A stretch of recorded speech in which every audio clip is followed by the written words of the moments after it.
Okay, so linear combinations and spanning sets. I need my other ruler. There it is. All right. So, just some insight to what a linear combination is. I'm going to stand on this side. So, vector A is -1, 2, and vector B is 1, 4. Then we know this, right? Just scalar multiples and addition of these vectors, or these variations of vectors, becomes this. And this right here is a linear combination. I have two vectors, and I'm combining them to form a linear combination. It's just like taking one line, take another line, put it together, just like adding vectors, and we have a combination of lines, linear combination. Every vector in the xy plane can be written as a linear combination of I and j, and we know that, right? So if I have a vector over here, it has some sort of I component, it has some sort of j component, and I can add it as the addition of those two vectors, no matter how tilted it is. And going into 3D space, any two vectors, doesn't matter what direction they're going, if I just grab them and put them head to tail, form some sort of r² space, which is called a plane. So no matter what, even in 3 space, if they're like anywhere, we take them, we put them together, and those two vectors will always form a plane. It could be the xy plane, the zy plane, whatever plane it is. Okay, so we're going to do both today. Okay, so let's take a look at this example. We want to show that vector x, which is 4, 23, can be written as a linear combination of either sets of vectors. It looks like we don't have enough space here, so we're probably just going to stick with this first one. So what's this mean? This means that if I take some sort of multiple of this and some sort of multiple of this, I need to get this. So let's write that out. So we're going to say, well, a times -1, 4 plus b times 2, 5 must be equal to 4, 23. Okay, so this is my first step. And now from here I can create two equations with two unknown variables, a and b, and we know how to solve two variables when we have two equations, so let's recall that skill. So first of all, how do I create my two equations? Well, I know the x value times a over here plus the x value times b over here has to equal 4, right? So let's separate our components, x and y, and we created our two equations. So -a plus 2b must be equal to 4, and I can call that equation 1. My next one, 4a plus 5b must be equal to 23, and I can call that equation 2. Okay, so I've created two equations, there's two unknown variables, and now I have to recall my elimination and substitution skills from grade 10, solving linear systems. Okay, most of the time, because it's set up this way, you might be inclined to use elimination. You can use substitution. You can solve for a and substitute that value into here. So whatever you want. I recommend elimination because as we move on to algebra, elimination is more of a skill that moves forward, and usually pro substitution up until this level. So in order to use elimination, I need two things the same. So I'm going to take equation 1 and multiply it by 4. So I communicate that like this.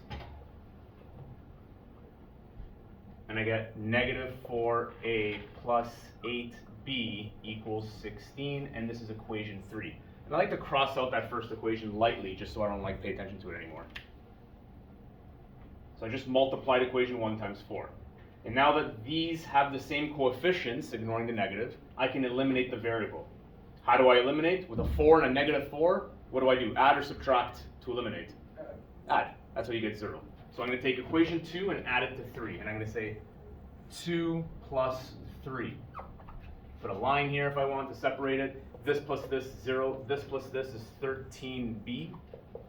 This plus this is 39. So b equals 3.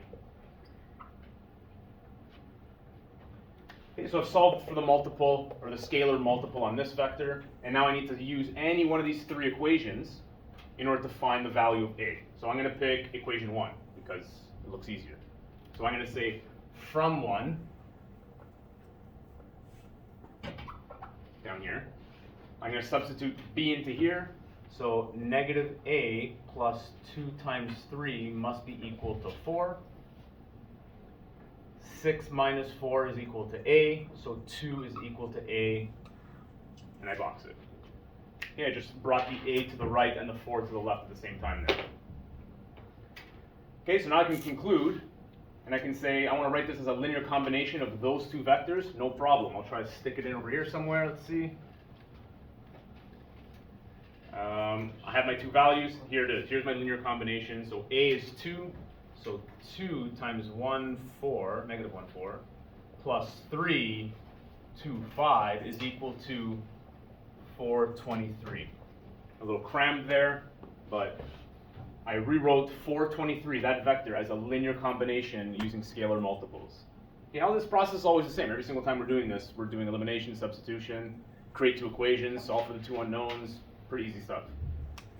When we're in 3 space, you have 3 equations. You have to solve for 2 unknowns.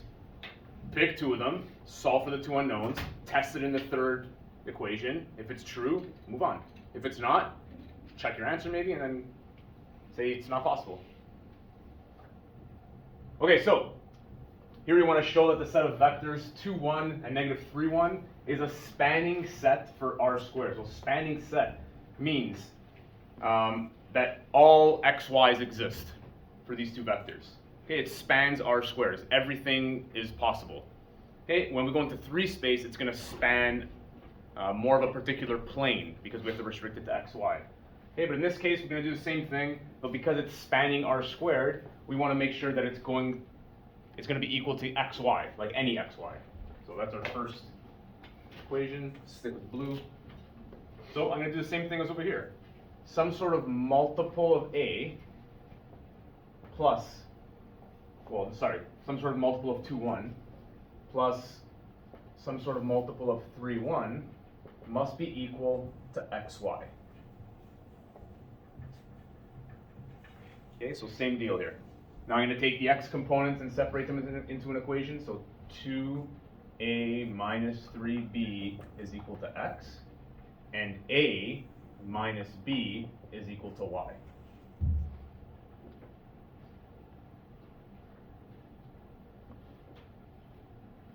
Okay, I can call this equation 1 and this equation 2.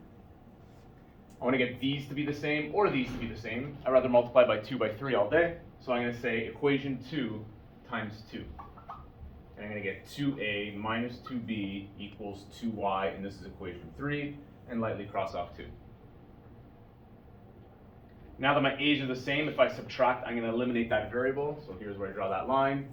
Minus, minus. Negative 3 minus negative 2 is negative 1b.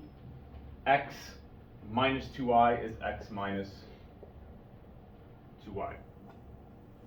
Okay, now really I want to solve for the value of b, so I'm just going to rearrange this. 2y minus x, and that's my equation for any scalar multiple b. Okay, so I don't have a value because I'm trying to get xy, and I don't even know what I'm trying to get. Okay, but when I do, I know to find b in this scenario. Okay, so now we're going to take this and we're going to substitute it back into the second equation, even though I lightly crossed it out. That's generally the one that I like to use because I've multiplied it to get equation 3. So that's a smaller version of that equation. Yeah? Wouldn't it be like, just subtract it? Oh no, never mind. Okay, so I'm going to take this and I'm going to substitute it into, so I can say from equation 2, a minus b equals y. So a minus 2y plus x equals y. I want to solve for a, so I'm going to bring everything to the right. I want to line up my equal signs. This becomes a negative x. This moves over, this becomes a 3y minus x. And I've solved for a. Okay, so now, what's this mean? What's this help us with? If I have any vector and I want to write it as a linear combination of those two vectors, I can, because I know what the equation for b is, I know what the equation for a is. So we did the same thing here, except we don't know our goal. We don't know our 423. So let's just say we have to go through negative 3, 7.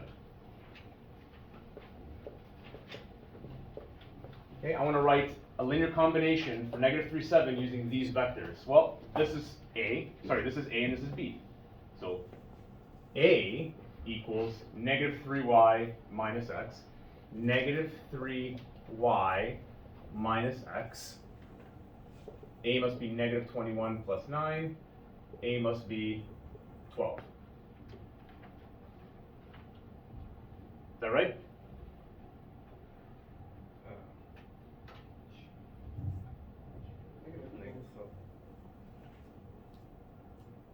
have a different answer here. Let's go. We'll catch it after, or hopefully you guys will catch it. Sir, where'd you get the 9? Thank you. That's what's wrong.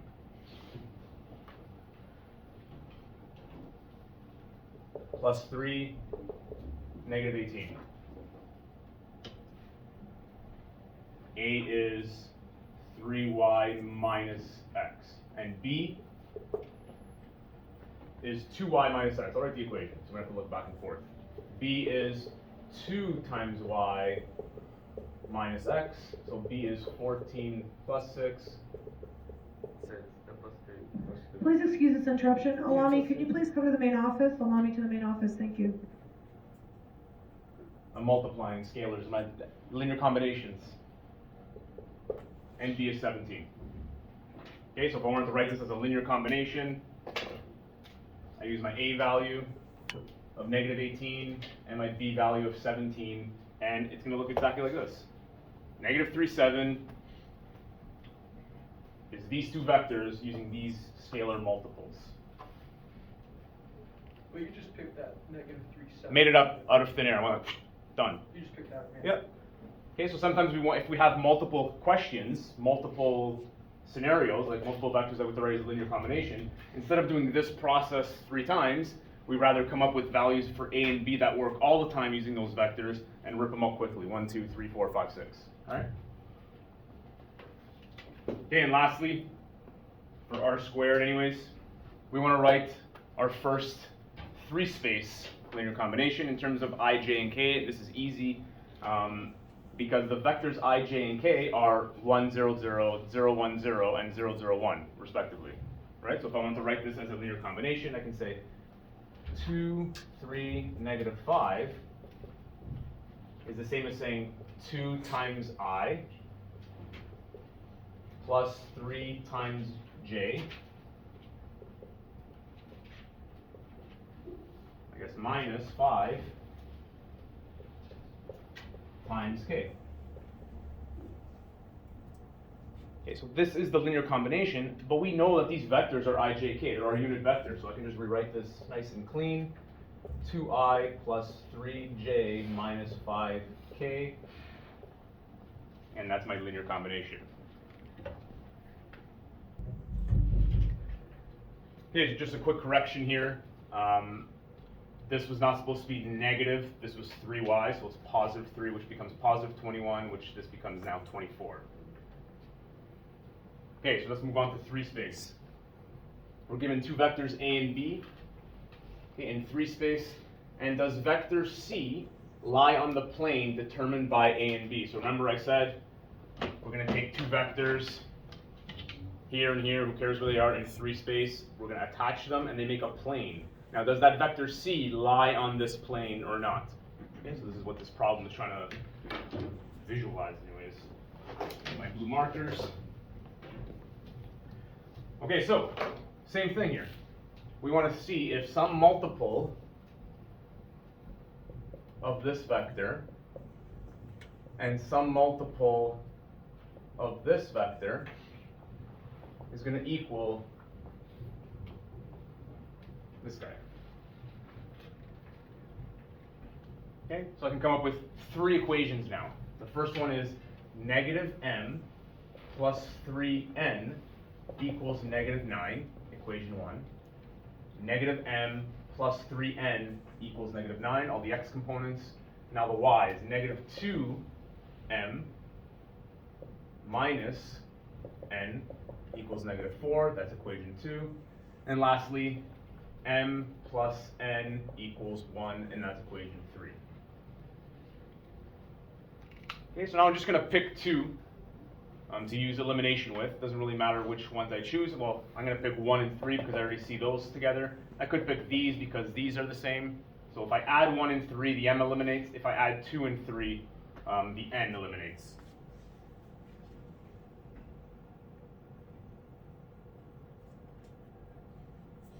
All right. Let's pick 2 and 3. Avoid the 3 and the 9. Doesn't really matter. Sure. 2 plus 3. This plus this, negative m. This plus this, goodbye. This plus this, negative 3. So m is 3. Now I'm going to choose any one of these three equations to solve for n. I'm going to choose equation 3. So I'm going to state that from 3. 3 plus n is 1, so n is negative 2.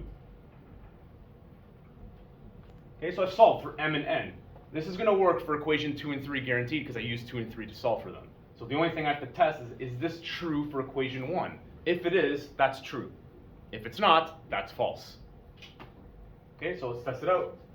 Equation 1, we got negative m plus 3n is negative 9. Negative 3 minus 6 is negative 9. Negative 9 equals negative 9. Correct. Therefore, vector C lies on the plane determined by vector A and B. Okay, so what if we didn't have, what if it didn't work out?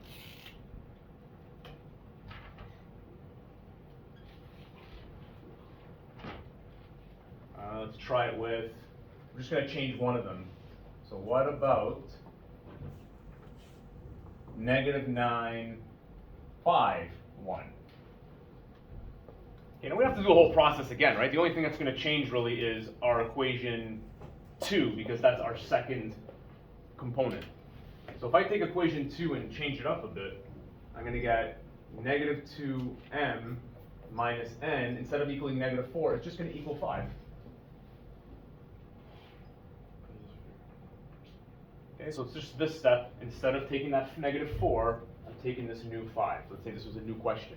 And now I'm going to take my m and n values. Let's say I used equation 1 and 3 to solve for m and n. I'm going to plug this in. Negative 2 times m minus negative 2 is 5. So negative 6 plus 2 is 5. Negative 4 is 5. Wrong. Therefore, negative 9, 5, 1 does not lie on that plane like it's like this guy. Okay, so that's what you're going to experience in case it's not true.